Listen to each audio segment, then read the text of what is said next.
Jen, do we have DHRD ready?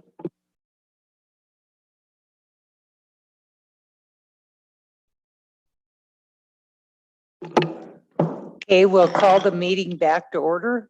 And we've got DHRD starting on pages 30 through 37. Good morning, Patricia. Or I should say afternoon. Good afternoon, Vice Chairwoman and the rest of the council members.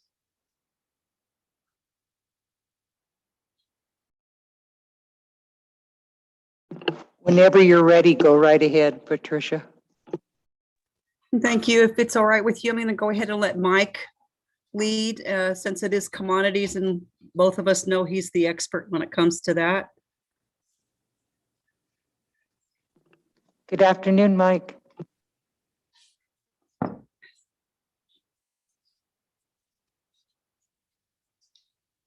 I think he's muted if he's trying to talk. Well, Madam Vice Chairwoman, what we're asking for is to have the resolution for us to apply for the next grant cycle and the commodities grant into the application.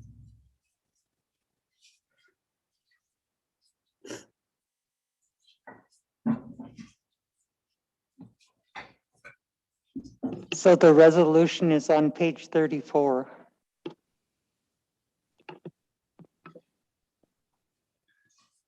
Go ahead, Lynn. I'd go ahead and make that motion to approve the resolution.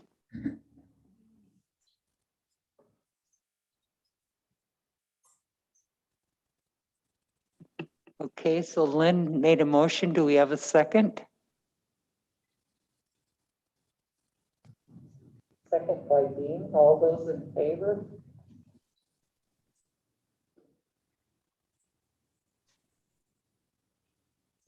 All those opposed?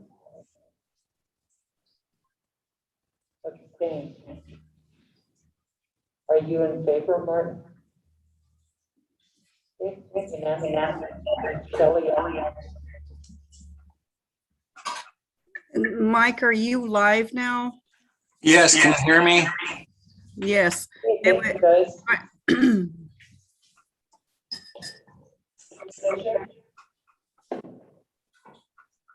Patricia?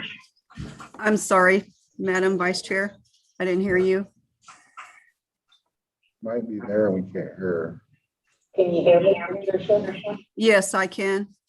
Can you hear me? Quick question. Did you get my email in regard to the district meeting? We just went to talk about some engagement there in the building in Dixon. Yes, ma'am, I did. I've been out. I still have some complications with COVID and I ended up coming home today and I'm working on my VPN and my printer. As soon as we get off of this, I will answer your email. Okay, thank you. Let me know. Hope you get well. And Mike, it was the resolution and the budget, correct? That's correct. So the full council approved on the resolution, but we do need approval on the budget portion too, Madam Vice Chair. I'm sorry. Oh, okay. So that is on 35. I don't know why it's not going under the Motion by Lynn to approve the budget as presented. Oh, I'm sorry. Carol made the motion. Lynn,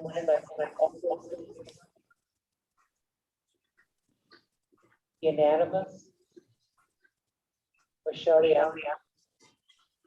thank you.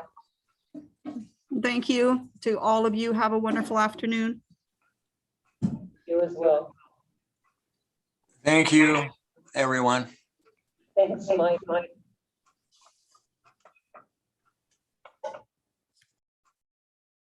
Any questions or anything? Do you have any questions before Mike and Patricia go? Oh, it looks good. Okay, we'll see you guys then. I'm leaving. You too. Okay, next up is a Tux update. Joe and Tony. Let's see. There starts on page 38. Uh-oh.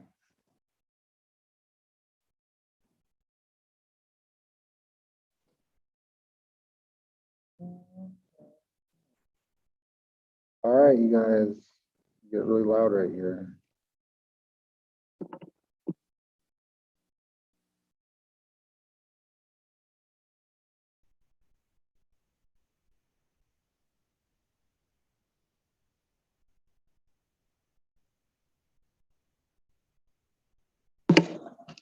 Thanks, Martin. Steve's on. Okay. Good afternoon, council. Good afternoon. First thing we do have is this doesn't have the updated pages, does it, Jen? It doesn't. The resolutions for the extensions? Okay, yeah, they're not on mine, no. Okay, sorry. Bear with us for a second. Page 40?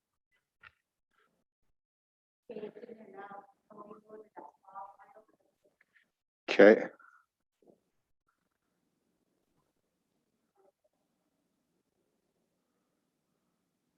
Okay, got it. Good? Yeah, you're good. Okay, thanks. First thing we have up is two extension requests for logging contracts. They start on page 38. Steve, you want to go ahead and present these? Sure. The first one is an extension request from Kendall Dupuy Logging.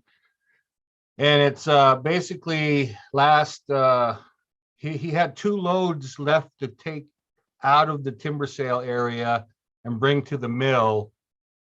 But that was on the 1st of September, so that's when his cut and pay date expired. The contract doesn't expire for another month because he still has obligations.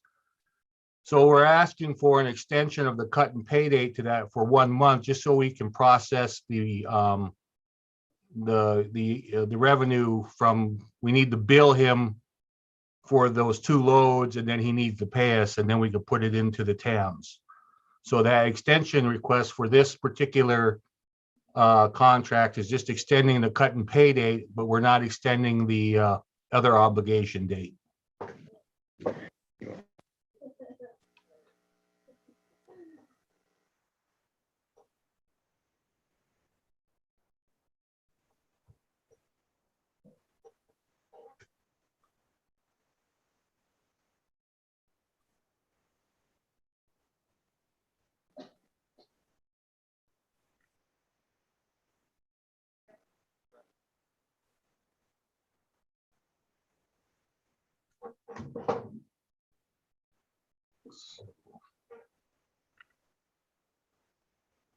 I'm not hearing anything.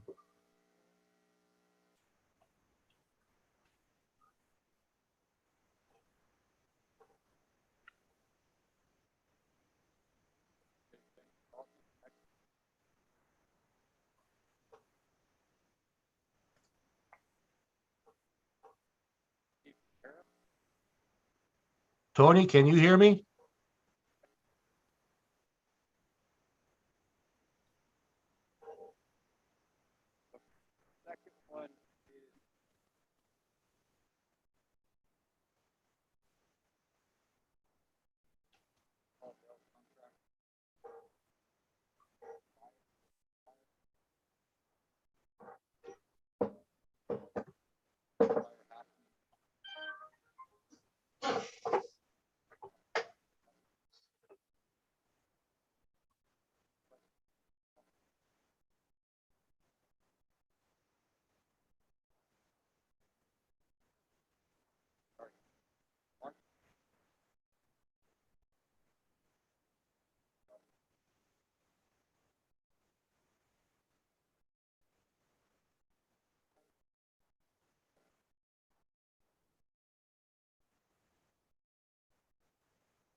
Abby, can you hear us?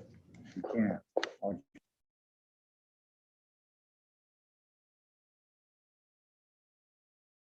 Great, now we gotta start over.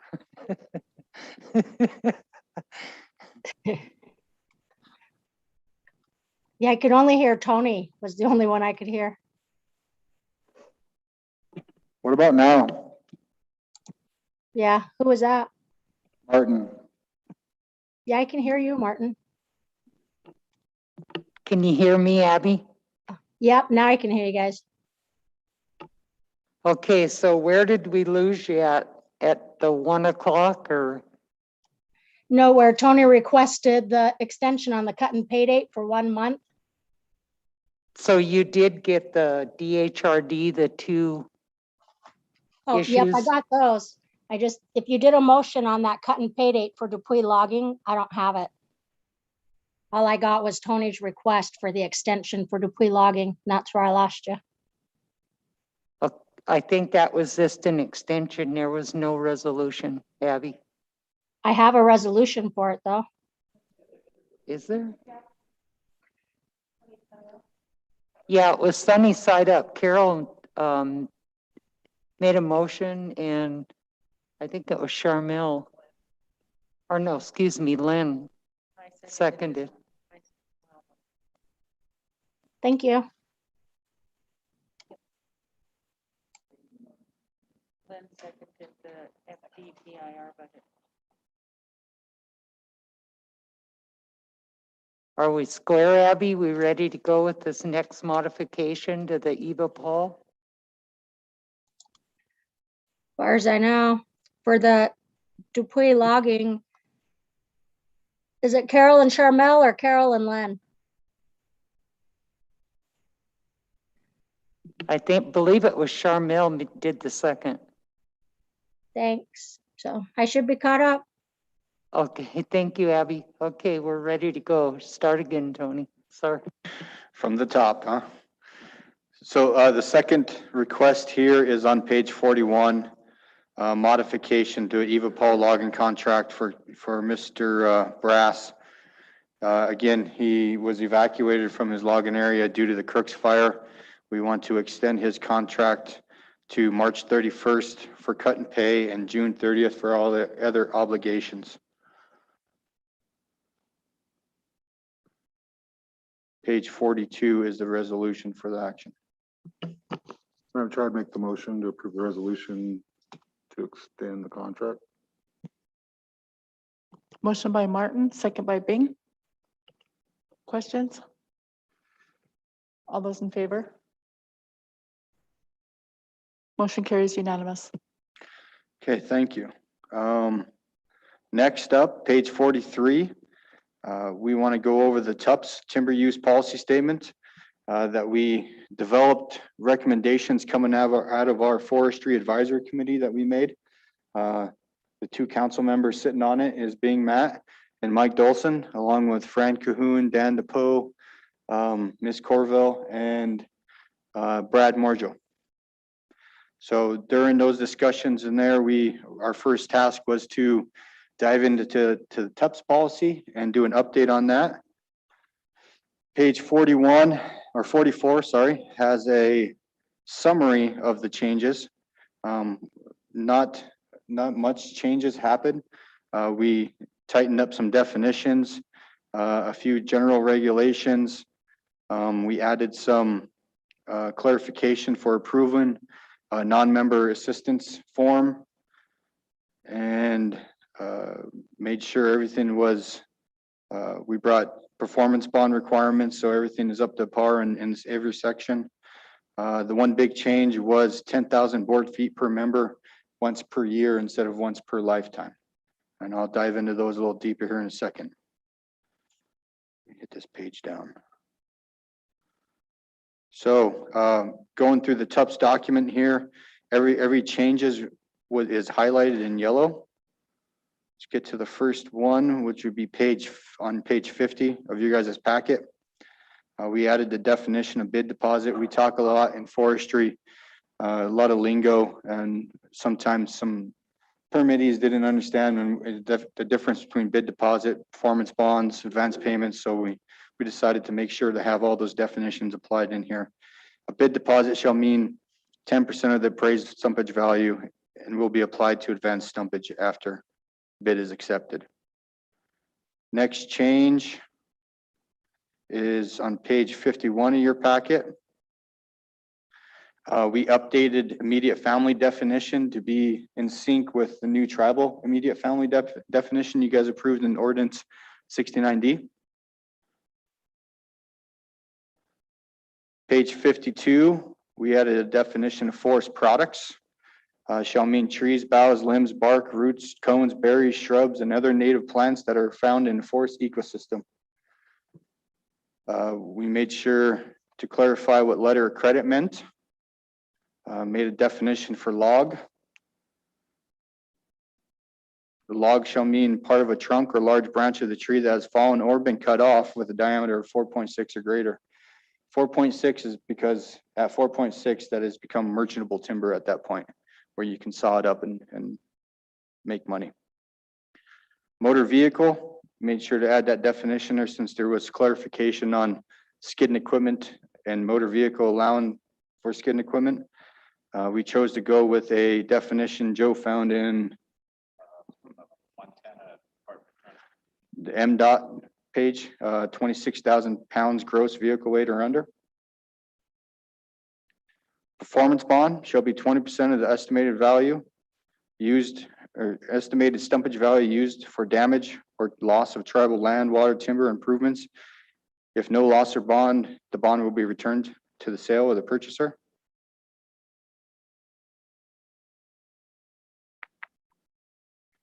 Keep going down.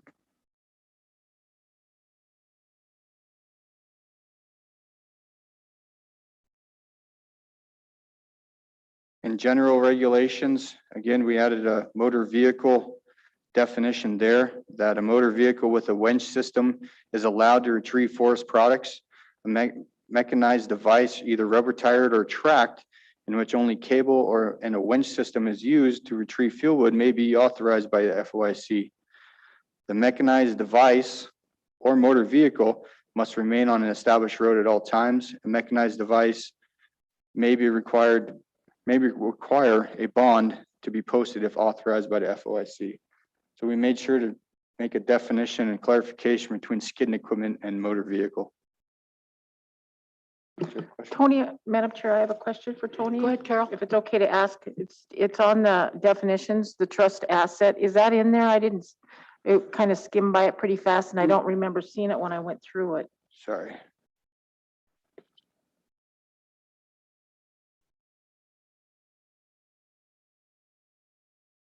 No, and I don't know if it's even required, but it just seems like it's a trust asset that belongs to the membership. But maybe that's not a definition that you would need in this document. Okay, well, we will review and take that under. We have trust lands there. We don't have trust asset. Yeah. Ellie? On the end of that statement, it says a mechanized device may require a bond to be posted if authorized. What would be the criteria between may or may not? Is it some, I guess it's indicative that it may for some and not for others. What would be the criteria between? Potential of damage. I mean, if it's a truck, pickup truck, 4x4 truck with a winch on it, we're not going to bond every woodcutter's truck out there. But if it's a more of a heavier equipment type situation where it has capability of winching farther or the vehicle weight or something of that nature is heavier and has potential damage, the bond may be required. It's really up to the discretion of the FOIC to kind of make that call. Go ahead, Len. So back to the definitions, Tony, I was just looking at the definition of a log. Shall mean a part of the trunk or a large branch of a tree that has fallen or have been cut off with a diameter of 4.6 and greater. Okay, I know there are large branches on ponderosa pine trees. Like, so if it's 4.6, how long does it have to be? What's the length? Well, our utilization standards are under 8 feet or greater. 8 feet also. or Yeah. greater? Okay, so I guess I'm just looking at it from a logger's perspective, that are these guys gonna be penalized if they're leaving these large branches out there? You typically, if there are any products that are left, they're triple stumped or something like that. Correct, yeah. Is that gonna be the same case here? There's utilization standards within all of our permits and contracts, correct? And if there's large enough branches, typically, we don't see that as an issue. Those branches have some character and sweep and defect in it. It's very, very rare that we find a ponderosa pine branch or limb that has enough volume to count as merchantable. What we put this in as definition for is to make sure that people aren't harvesting for other needs or other uses of wood and to be able to harvest and make money off of. Okay, yeah, I was just concerned. I didn't want to see these contractors penalized for leaving those branches out on the site. So, all right, thanks, Tony.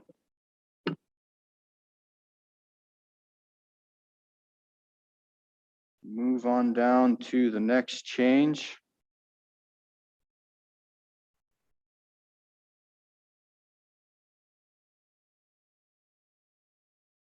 Which is page 61 of your packet. This has to do with requesting a non-member to aid a tribal member in gathering personal use. So if there's a request for a non-member to aid a tribal member to gather tribal member personal use firewood, the non-member does not fall within the definition of immediate family. The tribal member requesting assistance must complete a non-member assistance form from Forestry Permits Office.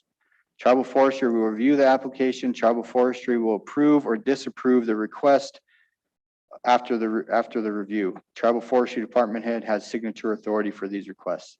The only change in that was prior was we would bring every case into tribal council and council would approve those. And as directed by the council, you wanted us to take over that responsibility, so we added that change in there.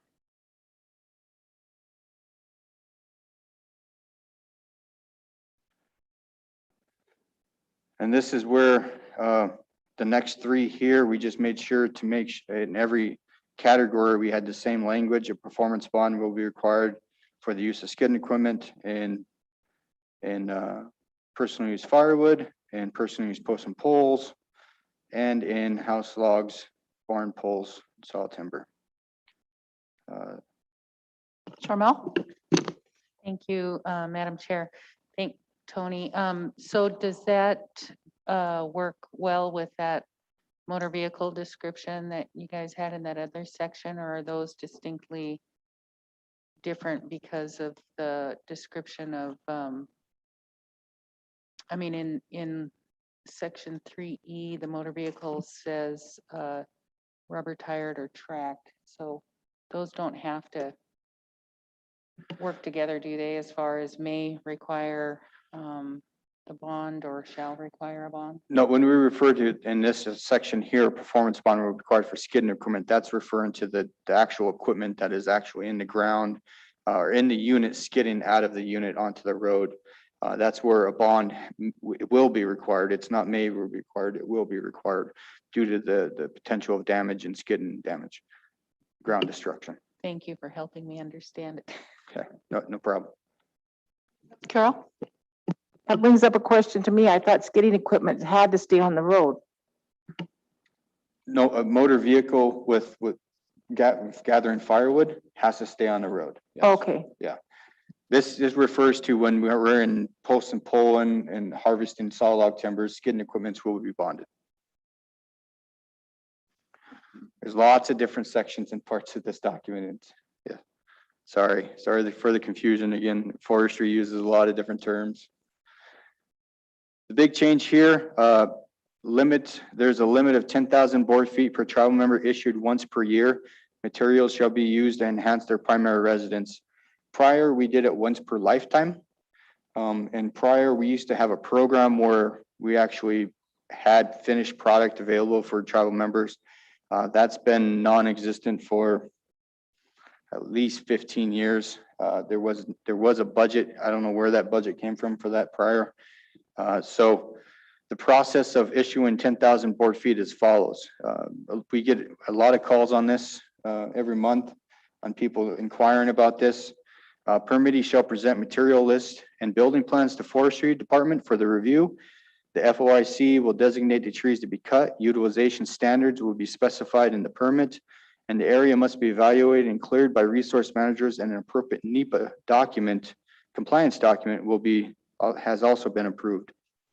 Skidding equipment may be used with prior written approval FOIC. A bond shall be required for skidding equipment if used. Skidding practices will be conducted in a manner prescribed by the FOIC to minimize soil erosion and damage to site quality.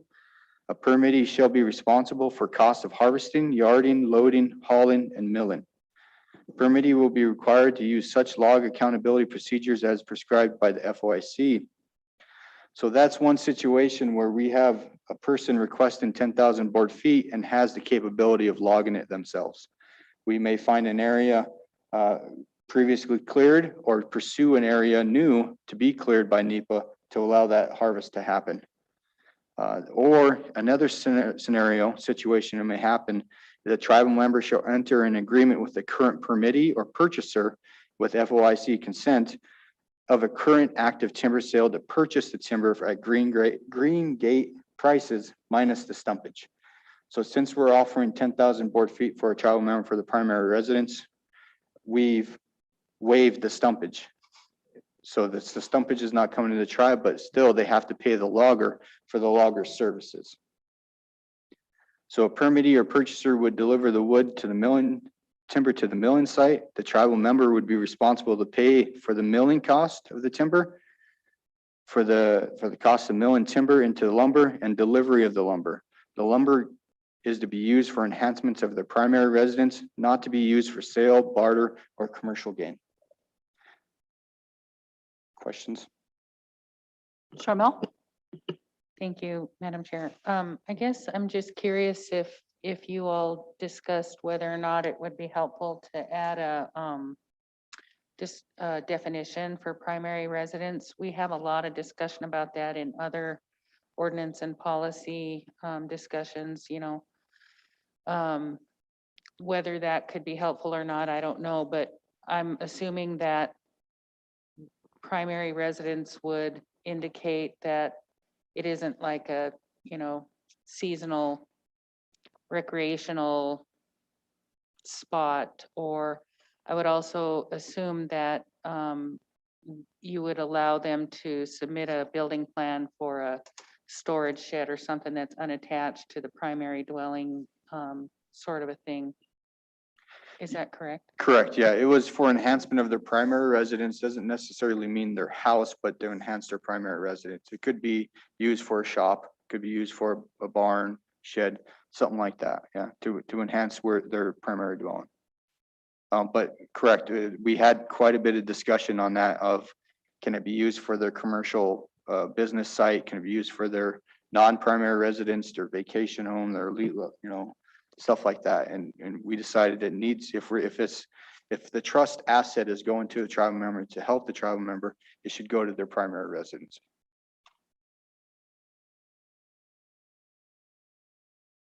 And with that, that was the last change of the document. Bing or Mike, I would invite you guys for some comments on the process or what you guys heard in the discussion at the meetings. Okay.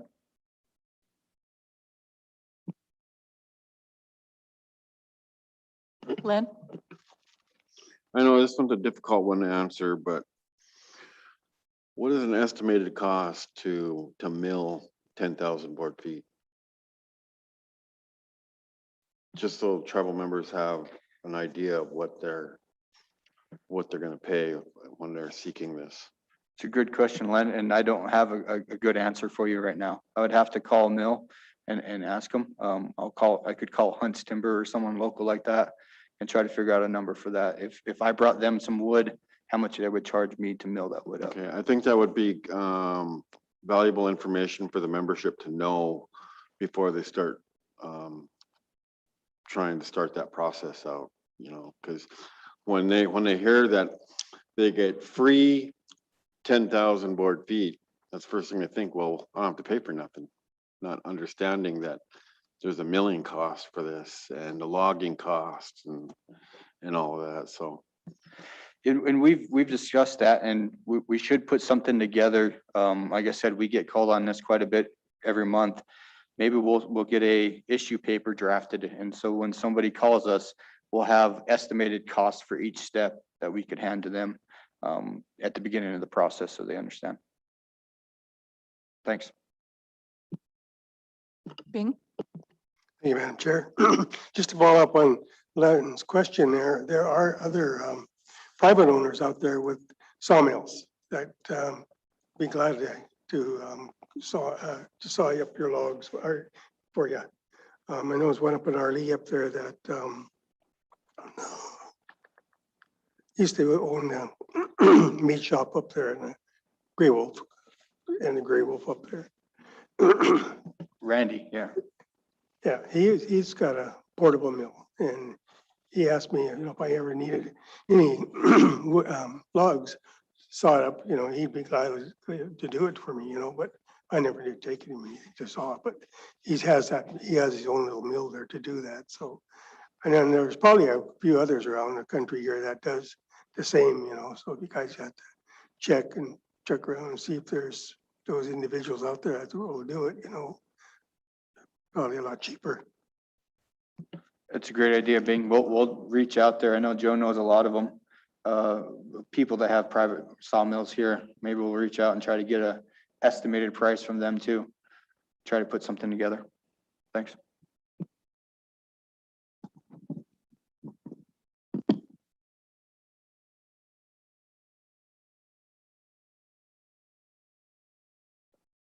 Okay, if that's all the changes, are you looking for approval? Correct. Let me get back up here. I think is there a resolution with it, Joe? Or is it just, Bing? Thank you, Madam Chair. Dan, since you're back there, do you have any information or want to say anything about this policy?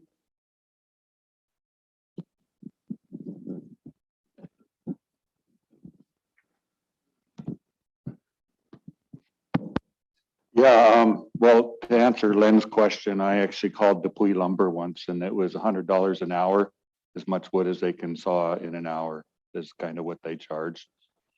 So it does get expensive, but they can do a lot of wood in that time too. The other part is these guys, the first couple meetings, I think it took us a little bit to get on going, but it worked out really good, and I just have to congratulate them because I think the changes are needed, especially on the 10,000 board feet. And then, yeah, it's just been, I think, a good thing. We got more stuff to work on, but it's gonna work out. Charmel? Thank you, Madam Chair. I really appreciate the work of the department and the committee. I want to make a motion to approve the changes or the tubs as presented today, unless you're going to wait for a resolution. I don't think we need do we need a resolution for this?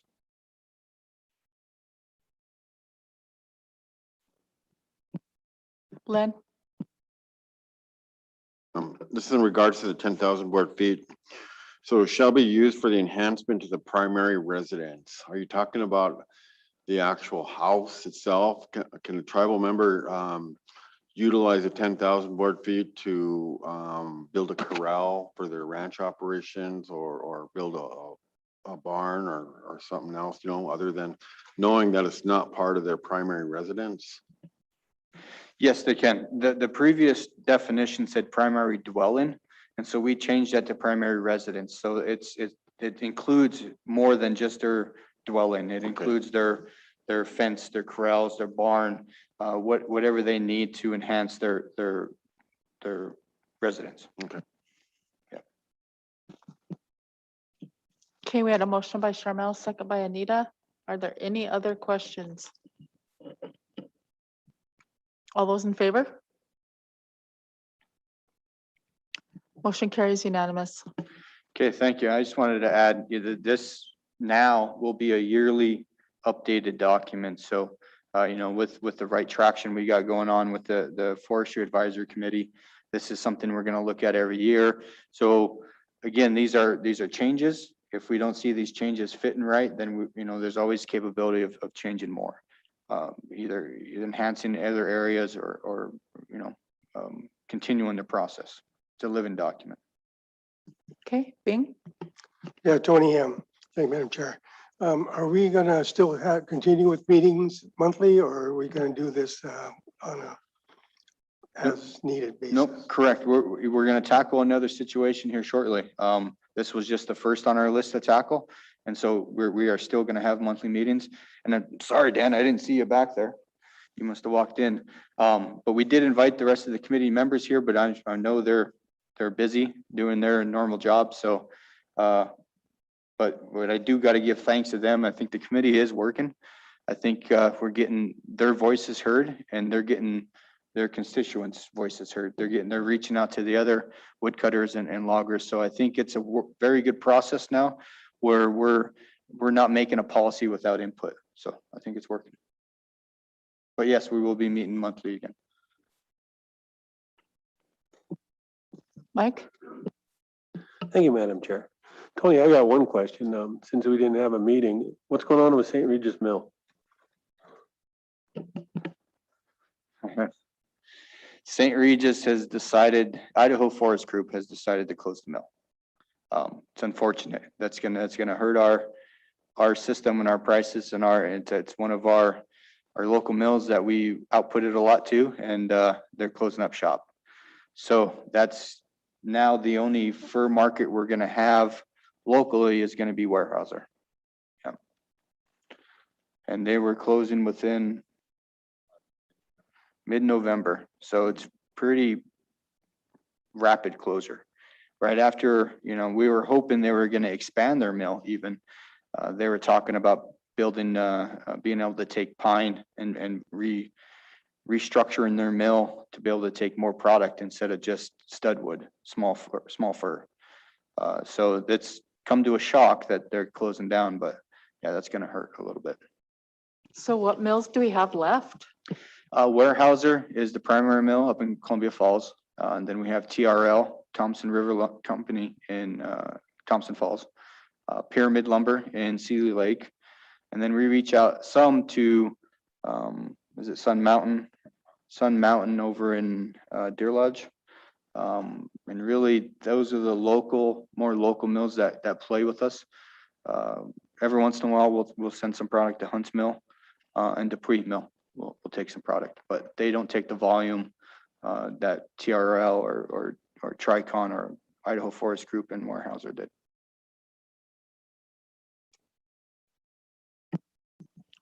Well, thank you guys for your work on this. I know it's been a huge undertaking, and thank you for the work of the entire committee. I know it was a different process this year, but I think we had some good input all around. So I just want to thank everybody for your work on this.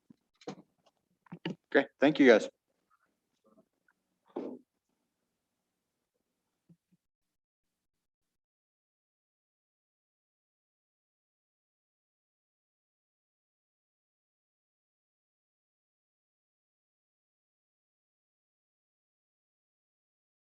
Guys, have a good day. Thank you.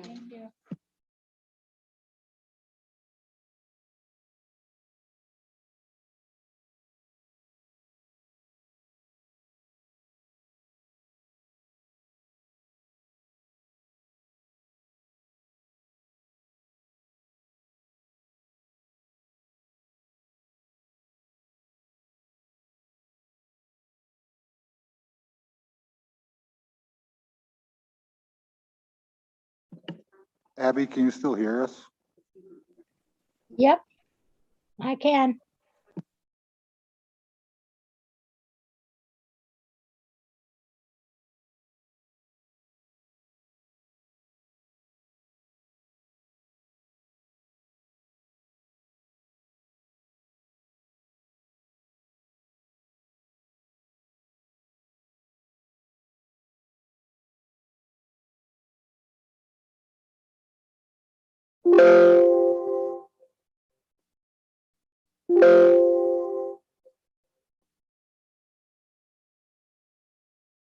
Looks like we have a few minutes before the lands ordinance. Carol, did you want to bring up your issue? Yeah, Madam Chair, I've been at 2 services at Community Center in Arley and in St. Ignatius, and both of those PA systems seem to be going out. And I know, I think I brought that up before, or somebody else has, and it would be really nice if somebody could identify some funds and get those changed out.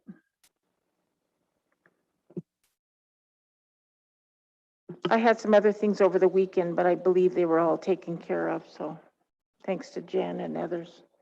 Okay, Martin? Thank you, Madam Chair. I'm going to share my video, put some effects on there for effect. Since Friday, we are up 61 cases in Lake County. We are at 174 active cases. A lot of those are breakthrough cases. With fall sports and larger gatherings indoors, right now it's very important for people to mask up, get vaccinated if they so choose. That is the matter of being hospitalized and possible death and not. So things are getting borderline out of hand. 174 in the last 2 months is an incredible number to rise to. And over the weekend, I was at an event over in Sanders County, and people were very flippant about masks and coughing on people that did have masks, and things like that. So let's be smart. Let's wear your masks, wash your hands, social distance if possible. And like I said, research and get a vaccine if you so choose. It literally could save your life. Thank you. Thank you for the reminder, Martin. Lynn, you wanted yours an executive, but you wanted Rick here. He's not available till 2. Pardon?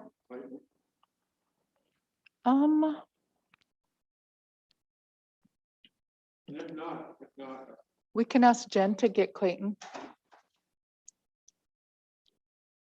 Jen, can you try to contact Clayton? Okay.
So we'll go out of